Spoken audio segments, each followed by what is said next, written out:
Zoom, इसको देखो। Zoom, इसको देखो।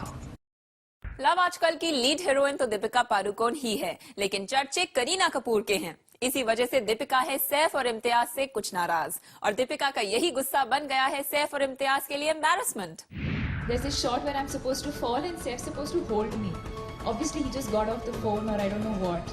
And he completely blanked out. He forgot. In Jab We Met, we talk about Kareena, but I also think Shahid performed really well. Somewhere it just went unnoticed, or I don't know. But I don't think it went unnoticed. I don't think it went unnoticed. Love आजकल की lead actress Deepika Padukone को आखिर ये क्या हो गया है? क्यों सवार हो गया है दीपिका के सर पर करीना का भूत? क्या दीपिका को सता रही है करीना से इनसिक्योरिटी? वजह जो भी हो, लेकिन इसका सबसे ज्यादा नुकसान उनके को स्टार सैफ अली खान और डायरेक्टर इम्तियाज अली को ही उठाना पड़ रहा है। लव आजकल में इम्तियाज अली ने सैफ के साथ बना दी दीपिका की जोड़ी, लेकिन बार बार होता रहा करीना का जिक्र। इससे दीपिका का मर्ज बढ़ने लगा। शुरुआती दौर में दीपिका होने लगी इरिटेट, क्योंकि इस बीच ओम शांति ओम से शुरू हुई उनकी आंखों की अजीब सी अदाओं का जादू अब कम होने लगा था। बचना है हसीनों में रणबीर के साथ दीपिका नहीं कर पाई कोई जादू, और अक्की के साथ चांदनी चौक टू चाइना भी हो गई फ्लॉप, जिससे दीपिका को थी ढेरों उम्मीदें।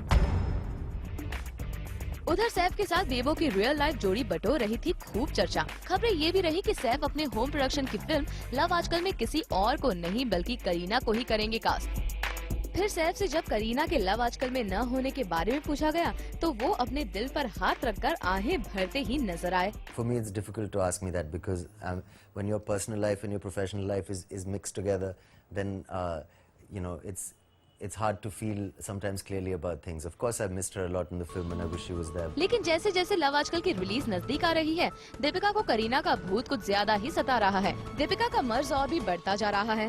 सिम्पटम्स इतने ज्यादा खतरनाक हो गए हैं कि दीपिका की हरकतें फिल्म के डायरेक्टर और उनके को-स्टार सैफ अली खान पर भारी पड़ रही है, क्योंकि दीपिका करने लगी है बहकी बातें।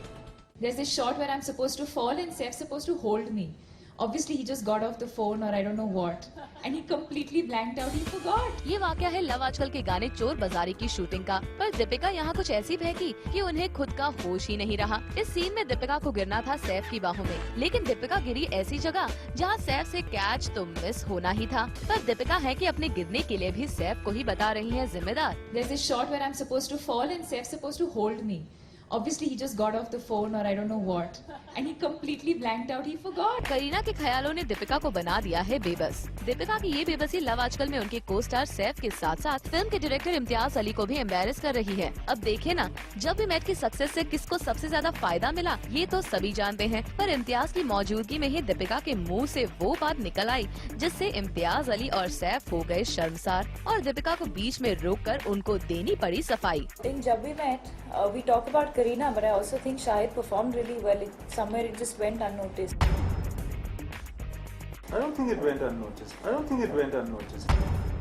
यानी इतना तो तय है कि जब भी मैं जैसी ब्लॉकबस्टर दे चुके इम्तियाज अली का जिक्र करते ही करीना का नाम खुद ब खुद आ जाता है। कहीं न कहीं ये बात खुद दीपिका भी मानती हैं, और करीना के उसी माइलस्टोन परफॉर्मेंस ने दीपिका को भी कर दिया है परेशान, क्योंकि ना चाहते हुए भी लव आजकल के जरिए दीपिका के सामने करीना बनकर आ गई है एक बहुत बड़ा challenge. Bureau report, zoom, Mumbai.